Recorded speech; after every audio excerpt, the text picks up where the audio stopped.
Hello बच्चों, आज हम हमारी दुनिया का पाठ 12 पढ़ेंगे जिसका नाम है संचार के माध्यम। पिछली क्लास में हमने पढ़ा था कि संचार किसे कहते हैं, यानी कि जब भी हम अपनी बात किसी दूसरे व्यक्ति तक पहुंचाते हैं तो उसे हम संचार कहते हैं। अब संचार जो है यानी जो हम बात पहुंचा रहे हैं वो कैसे पहुंचाएंगे?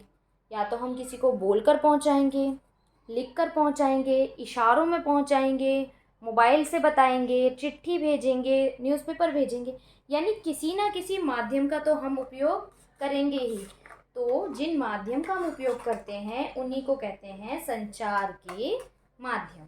अब देखते हैं चैप्टर में क्या है। डाक प्रणाली का आरंभ। कि भाई डाक प्रणाली की शुरुआत कैसे हुई? प्राचीन काल में मनुष्य के पास समाचार पत्र, टेलीफोन, डाकघर जैसे संचार के माध्यम नहीं थे। संदेश या संकेत भेजने के लिए वे ढोल बजाकर, आग जलाकर, धुएं से, बड़े बड़े भोंपू में आवाज़ लगाकर, शीशे की चमक दिखाकर, झंडे आदि का प्रयोग करते थे। तो क्या था, जैसे आजकल क्या हम फ़ोन कर देते हैं, मैसेज कर देते हैं, चिट्ठी भेज देते हैं, तो उससे भी बहुत पहले के टाइम में क्या होता था कि चिट्ठी वगैरह भी अवेलेबल नहीं थी। तो लोग क्या करते थे, ढोल बजाते थे, सुनो सुनो सुनो, फिर सारे गांव वाले इकट्ठे होते थे, फिर वो मैसेज डिलीवर करते थे।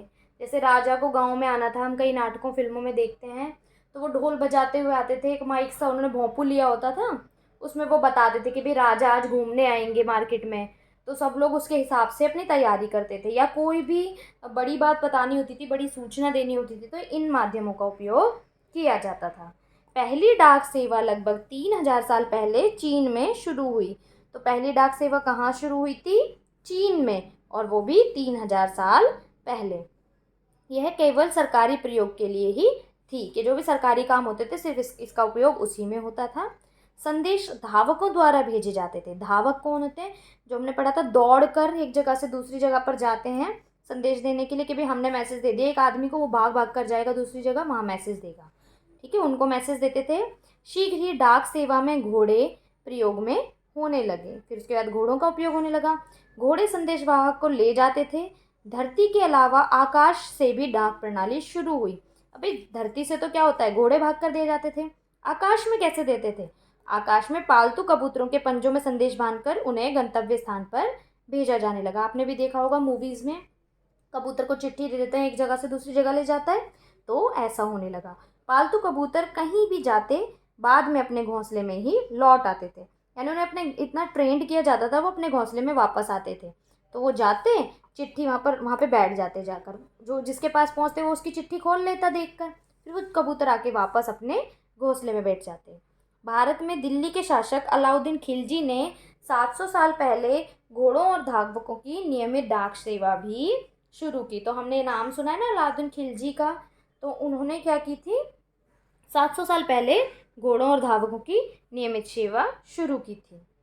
उसके बाद आता है आधुनिक डाक सेवा का आरंभ, के भाई जो आज के समय की डाक सेवा है उसकी शुरुआत कैसे हुई। दुनिया के कई भागों में 200 वर्ष पहले नियमित डाक सेवा शुरू हो चुकी थी। कि भाई दुनिया में कई जगहों पे क्या हुआ था, 200 साल पहले ही शुरू हो गई थी। भारत में पहला डाकघर ब्रिटिश ईस्ट इंडिया कंपनी ने शुरू किया। अब ये क्या था, जब अंग्रेज हमारे देश में आए थे तो उन्होंने अपनी एक कंपनी शुरू की थी जिसका नाम था ईस्ट इंडिया कंपनी। यहीं पर रहकर वो सारा व्यापार करते थे और जो भी काम था वो किया करते थे। आपने रंग बिरंगी डाक टिकटें तो देखी होंगी। डाक टिकटों का चलन 150 वर्ष पहले ब्रिटेन से शुरू हुआ। जैसे आपने मैथ्स की बुक में भी देखा होगा, जब हम उसमें चैप्टर करते हैं वर्ग गिनो, तो उसमें क्या है, अलग अलग तरह की डाक टिकटें दिखाई हुई है ना, तो वही डाक टिकटें जो हैं हमारे देश में चलती हैं। 150 साल पहले ब्रिटेन में इसकी शुरुआत हुई। इन टिकटों पर उस समय की रानी विक्टोरिया का चित्र बना होता था। उस समय जो रानी थी उसका नाम था विक्टोरिया, उसका ही चित्र बना होता था। जैसे हमने देखिए महात्मा गांधी की डाक टिकट है और इंदिरा गांधी की भी छपी हुई है, तो इस तरीके से उस पर रानी विक्टोरिया की फ़ोटो थी। शीघ्र ही संसार के अन्य देशों में भी डाक टिकटों का चलन शुरू हो गया और धीरे धीरे क्या हुआ, दूसरे देशों में भी हो गया। उस समय भारत अंग्रेजों के अधीन था। अधीन मतलब अंग्रेजों का गुलाम था। भारत ने भी जल्दी ही अपने डाक टिकट निकाले। उस समय डाक टिकट 1 आना और 2 आना मूल्य के थे कि जब भी उस टाइम पे जो डाक टिकट मिलते थे ना वो आना, जैसे कि आपने 1 रुपया देखा है, 1 रुपये में होते हैं 16 आने। पहले 50 पैसे चलते थे, उसमें होते थे 8 आने। 25 पैसे में होते थे 4 आने। तो इस तरह कैसे 1 आना 2 आना चला करता था पहले के टाइम पे। फिर आए अनोखे तत्व, अनोखे सत्य लिख रहा होगा। विश्व के लगभग 80 देशों के 250 से भी अधिक डाक टिकटों पर महात्मा गांधी के चित्र छपे हैं। यह एक रिकॉर्ड भी है। कितने देशों में? 80 देशों में और 250 से भी ज़्यादा पे महात्मा गांधी के चित्र हैं। संसार में भारत ही एकमात्र देश है जहां रेगिस्तान में ऊंट डाक सेवा, उड़ीसा में कबूतर डाक सेवा तथा हिमालय की ऊंचाइयों पर स्थित सियाचिन ग्लेशियर में कुत्तों द्वारा डाक सेवा आज भी जारी है। जैसे बाकी जगहों पर क्या हो गया, मशीन्स आ गई हैं और भी चीज़ें आ गई हैं, लेकिन हमारे भारत में क्योंकि जो रेगिस्तानी इलाका है वहाँ पे ऊँट से, उड़ीसा में कबूतर से, और जहाँ पे ग्लेशियर है बर्फ़ ही बर्फ़ है वहाँ कुत्तों से, आज भी इनका सहायता लेते हुए इनकी हम डाक सेवा करते हैं या मैसेज एक दूसरी जगह पर पहुँचाते हैं। अब आ गया इसका अभ्यास कार्य। पत्र भेजने के लिए टिकटों का आरंभ सबसे पहले कहाँ और कब हुआ? तो सबसे पहले कहाँ हुआ था? 150 वर्ष पूर्व ब्रिटेन में हुआ था। मनुष्य द्वारा एक दूसरे का संदेश भेजने में उपयोगी साधनों की सूची तैयार करो। तो किन किन से भेजते हैं? धावकों से, कबूतरों से, डाक सेवा द्वारा, ढोल बजाकर, आग जलाकर और शीशे की चमक दिखाकर, झंडे दिखाकर, है ना। नेक्स्ट क्वेश्चन है, सही और गलत के निशान लगाओ। पक्षियों की चींची की आवाज़ भी संचार है, बिल्कुल सही है। पक्षी भी तो चींची करके अपना मैसेज पहुंचाते हैं ना। मान लो कोई पक्षी है, आपने देखा होगा कई बार चिड़िया कहीं चली जाती है और घोंसले के नज़दीक कोई चला जाए तो उसके बच्चे क्या ची ची ची करके आवाज़ करते हैं, यानी वो अपनी मम्मी को मैसेज करते हैं कि मम्मी हम खतरे में हैं, हमारी हेल्प करने के लिए आ जाओ। तो ये भी क्या हुआ, एक तरह का संचार हुआ, है ना।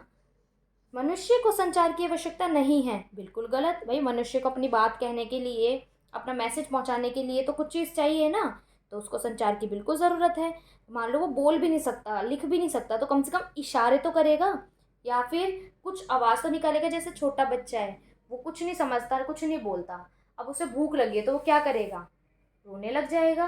तो वो रोना भी क्या है?